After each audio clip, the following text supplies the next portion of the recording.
How you doing? My name is Jason Briganti. Today we're going to be going over a 2022 Forester Touring Edition. So it's the highest trim level, has pretty much all the bells and whistles, all the safety features, leather, a lot of the extra stuff. One of the first things you'll notice is the rim style. Pretty sharp, machine finish, black inserts, very sharp. One of the other things you'll notice on the touring levels, not only do you get a badge that says touring, you also get some little accents like the silver on the bottom of the bumper here. You'll also notice that the top racks are the same color silver. You get some nice chrome trim around the windows and the doors, and along the side some more silver. You know, makes it look sharp, makes it stand out, looks different from the rest. Come around to the front, you got the nice, what they call eagle eye style headlights. You also get steering responsive headlights. So if you notice, these are on a little bevel. They actually turn. So as you're going around a corner at night, it's actually gonna turn to the left or the right depending on which way you're turning. Helps to illuminate the inside of the corner a little better. That way there's no surprises. You don't come around a corner and all of a sudden, boom, there's a deer. Kind of hard to react when he's a couple feet away. At least with this, it'll illuminate the inside of the corner, like I say, giving you a little better view into the corner and what's on the side of the road. That way, if there's a stick or some debris, you're less likely to run over it, puncture a tire, pop it up, put a dent in your door, scratch your door, anything like that. So they are a nice feature, very safety conscious. You'll also notice there's more of the silver trim in the front. Nice blacked out grille, a little bit of chrome accents to it. Notice the driving, or the fog lights, very sharp, very bright. Of course, some more chrome trim around those.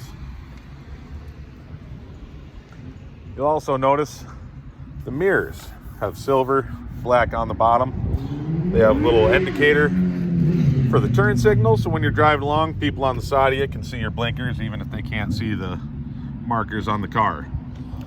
On the inside, there's this little black area here. This will light up yellow for your blind spot detection. So that way, while you're driving down the highway, you're going along, you go to change lanes, that'll illuminate to let you know that there's someone there. You probably don't want to shoot over into the lane and bump into them, cause an accident, damage to your car. Can be messy. So once we're around back again here, open up the trunk, power lift gate, which is nice, hands-free. Then up here, you can see there's a lock button. So this one you can hit. Not only will it close your trunk, but it'll lock all your doors. This one here will just close simply the trunk, won't lock all the doors. But if you just want to close your trunk and your hands are full, it makes it a little bit easier. See, plenty of storage space. You got your privacy screen. If you got anything that you want to hide from the kids, say it's Christmas time, you got a bunch of stuff for them in the back, you don't want them peeking, pull that out, blocks a little bit of the view so that they can't see what's in there. You got your regular floor mats, the cloth style, and the super nice rubberized all-weather mats. Those are going to hold in a lot more moisture and snow and whatnot, especially through these New England winter times. Less likely to get on your carpet, ruin your carpet. Now you'll see here, there's these little switches. Pull this, seat flops right down. Kind of nice, you don't even have to reach through. Show you again. Oh, of course, because the seat belt's connected, didn't just flop down. But normally, like the other side, you just pull that, pops the seat right down. That way it pretty much doubles your storage capacity in the car. You got little hooks down here and tie down, so if you got stuff that rolls around on you, they're strategically marked, pointed in the corners, so you can, like I say, strap something down, it'll stay there, not really going to move around. You got a little switch for your 12-volt power supply, so if you're doing any camping or hanging out, tailgating, something like that, you got a spot you can plug in a radio, phone charger, stuff like that. You have these little hooks here, so if you go to the grocery store, you got a bag full of produce, you put it in the back, all of a sudden you get home, all your lemons and cucumbers and everything else are rolling around in the bag, all out of the bag. At least with those, you can hang it up on them. They're going to stay there, not going to be rolling all around your cargo area in the back. So like I say, you hit this button, closes the trunk down for you. Doesn't lock the doors, but it closes the trunk. You don't have to actually physically grab the trunk, close it down. Now, right now the car is locked. I have the key fob in my pocket. All I have to do, just walk right up to the car. Once I get close enough, put my hand right on the door there, unlocks the door. The opposite way, you get out, you want to walk away, there's these two lines here. Run your finger over them, now the door is locked. Now since I have the key fob, obviously it's going to unlock the door again for me. So then you see, you got your controls for your windows, auto up and down on the front too. So that's just a one touch. Windows go up, windows go down. You got your mirror adjustment. This will lock your windows, so if you have passengers that like to play with the windows, or a dog, or small kids, you can lock the windows so that only you can control them. Or actually, no, this is the lock and unlock for the regular door locks. This is for the window here. So like I say, if you got young kids or pets that like to open up the windows on you while you're driving, you can set it up so that you're the only one that can control it. So once you get inside, pretty nice setup for the dashboard. You got a little window up there, gives you your information. Push button start, put your foot on the brake, hit the button, starts right up. So as you can see, there's a little welcome screen there. Right now there's three little widgets up there. You got your approach and departure angle, showing you that your eyesight is on, and then your acceleration percentage. So on the steering wheel, there's this button here, info. So this will change through. If you notice on the left-hand side, there's a bunch of little dots. So as I hit the info button, it'll cycle through. Right now it's showing me the weather currently in 3 hours and in 6 hours. Come over here, showing me my direction, west. This one tells you what, excuse me, what current station you're listening to on the radio. This shows you your average miles per gallon, your range, and what you're normally getting is your miles per gallon while you're driving. Of course, right now it's a brand new car, so not everything is adjusted to how someone would be driving with it. You got a clock and your day of the week. This button here, if you press and hold the info button, gives you different things. You can go through, adjust different things that you want to do. Say you want to, change certain settings or tones. You can go through there. You can adjust different things. You can adjust the brightness level, the sound level of the different tones for like your lane departure warning or blind spot monitoring, stuff like that. So it's kind of nice. You can customize a couple of different options to it. Another nice thing on the Touring, this little button here, heated steering wheel. Never had one before, but I test drove one of these bad boys. Had to go up and get gas in the middle of winter. It was about 15 degrees out, and that really makes a big difference. You also have Subaru's SI drive. S stands for sport. So you press that, you see the SI. You see how the arc is a little steeper. You get a little bit more throttle response, tighter steering. Hit the I, see how the curve is a little less rapid at the beginning. It's a little more linear. So a little bit better fuel economy, but less quick responsiveness on the steering and in your throttle input. You have your, excuse me, you have your cruise control. This will activate your cruise control. You can set it, resume, go faster, go slower. Once you have those set up to your desired speed, these are your follow distance. You can get as close as one car and as far away as, I believe, 5 or 6. So you can have a good berth in between you and the vehicle in front of you, or you can be right behind them. So once you get this set up, your speed and your follow distance, touch this button here, and as long as you have your hand on the wheel, you can even just have it resting down here on the bottom of the wheel. So you're going along down the highway, you start to veer out of your lane a little bit, the car is going to correct you. It's going to steer you back, center you in between the lanes. If you're driving along and there's a long sweeping left-hand turn, the steering wheel will actually turn around the corner for you. Now, it's not necessarily a self-driving car, but if you're going on a long trip on the highway, it's going to be your best friend. You see there's nice leather seats, some white stitching, makes it stand out a little bit.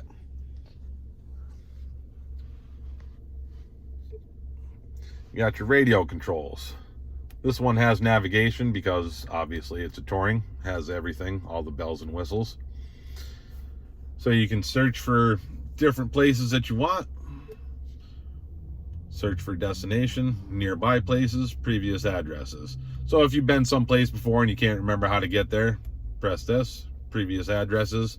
You should be able to look it right up. One of the cool things about these, not only can you sync up your phone, answer it with this button, hang up with this button. Say you have a certain station that you like. You can program it in to your radio. Where is it? Radio. So down here you have different spots where you can program certain stations in. One of the other cool things is, like I was saying, with this phone button, say you want to listen to a certain radio station. Press this. Tune to FM 95.7.